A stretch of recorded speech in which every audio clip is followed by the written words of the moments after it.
So it's the weekend, midweek for when my videos are coming out, but it's hot out. Yeah, hot and humid outside. So I'm not working out here today.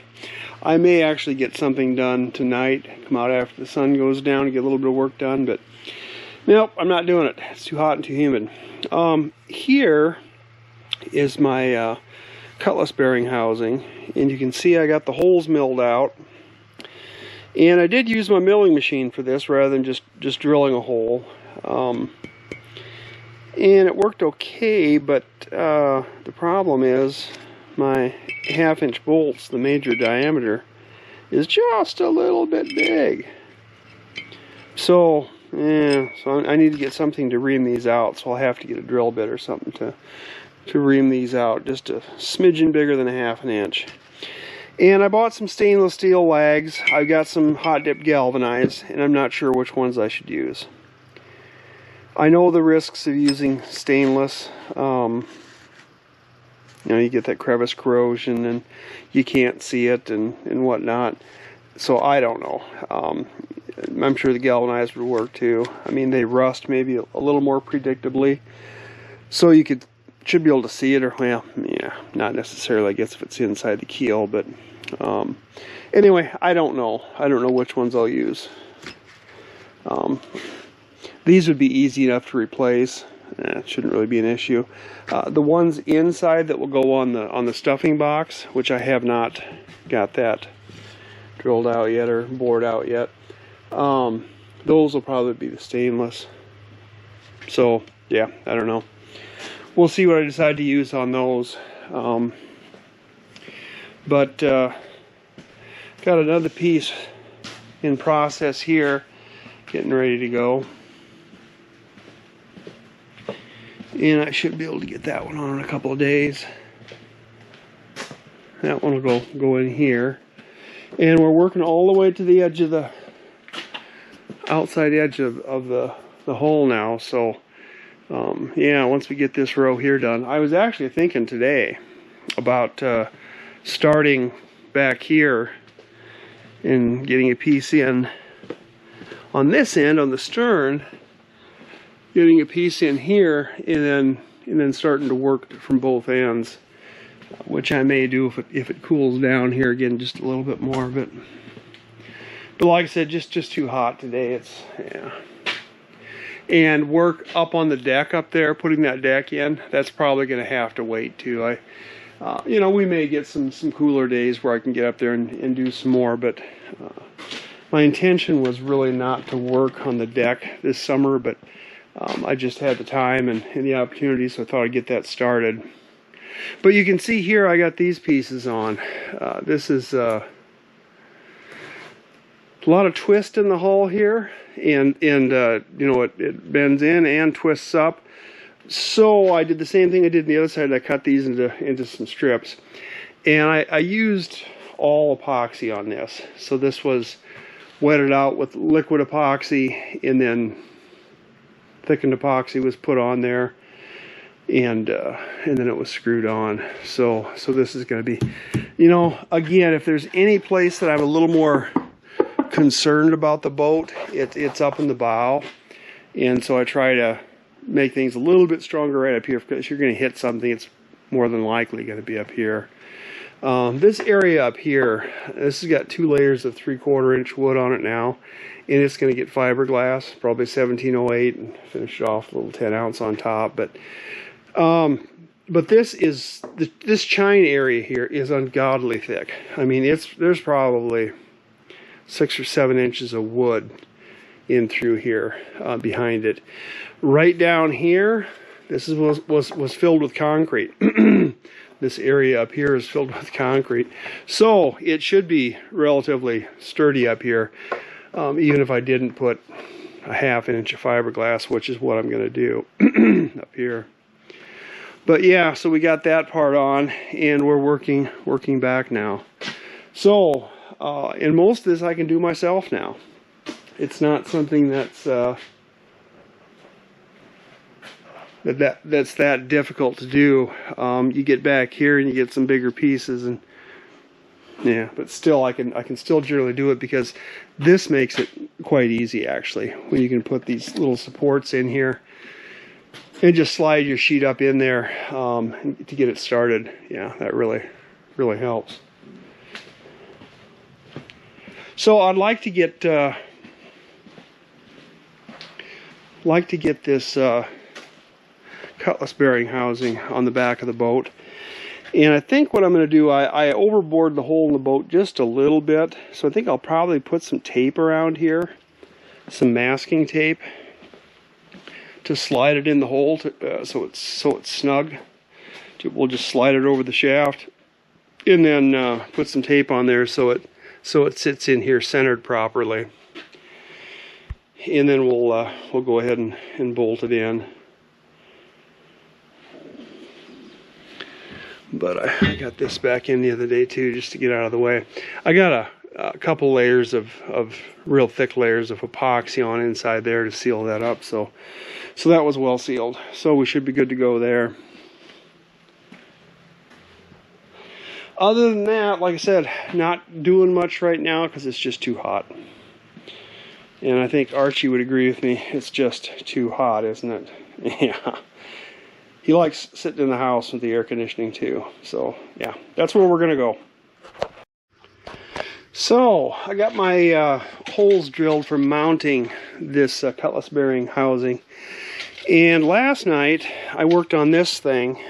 This is the stuffing box.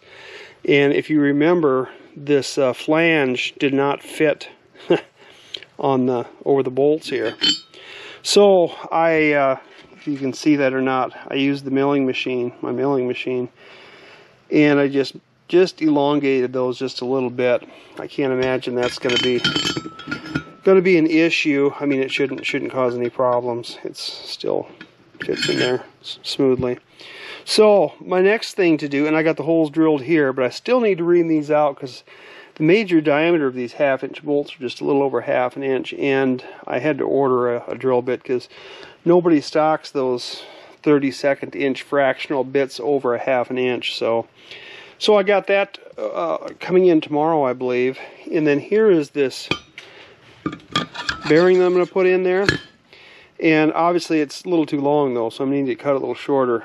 I'm going to have to decide how much I want to leave between, how much space I want in here between the bearing and where the stuffing goes. So I don't know. We need to leave enough room there, of course, to compress the stuffing somewhat.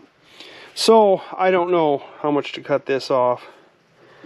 I was thinking maybe I could cut it in half and just use half of this bearing in there, and then I'd have the other half available.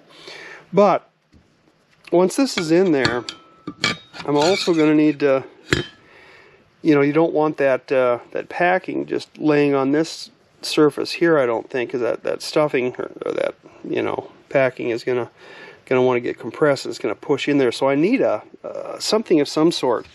This has got a little bit of a tapered edge to it to kind of push the stuffing in and retain it. So I don't know if I can make something like that, or just put a washer in there would probably work too. I put a big washer in there. I don't know, but we'll need something for that packing to rest against on this end. And I don't know how much for sure to leave. It's 3/8 inch packing material is what it takes. So if you're talking 3 strands, yeah,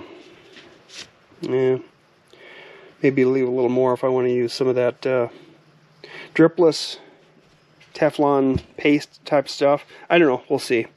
But anyway, so we got this more or less ready to go, and once the heat wave breaks and I'm physically able to a little bit better, I'm going to get in there and get it reamed out like I did back here, so I can get that bearing housing slid on there. And I got this piece about ready to go. I'm sure it is actually. And it was so hot yesterday when I put this epoxy. This is the second layer of epoxy, or third actually. Put epoxy on, put the glass on, put epoxy over it, clean it up sand it, wipe it down with acetone or alcohol, and then I put another layer on here of epoxy on here. And I don't know if you can see this. Boy, this is about the nicest coating of epoxy I've ever seen on any of my panels. And there's a few little bumps here and there, but holy cow, it's about like a piece of glass. Very, very nice. But it was so hot yesterday when I put this on. The epoxy was so thin and flowing so well. It was almost surreal. I'd move my roller down here and I'd get little balls of liquid epoxy just rolling down the surface. Never seen that before. But with it being as hot as it is, and today it's actually a little bit better. Actually a lot better than it was yesterday. But yeah, it's 7 o'clock at night and it's, what are they saying, 86 degrees outside, 80 in here. Yeah, that's significantly better than it was, though. The humidity level is somewhat lower, not a lot lower, but somewhat. So yeah, we're getting a few things done, even in the heat wave, and with me having some, again, my health issues. So yeah, we're getting a little work done anyway. But we'll give another update here shortly. Hello, welcome back to the boat shop. Today is the 17th of July. And the dog and I and all the cats welcome you back in here. So, this past week, I got some more plywood on the hull.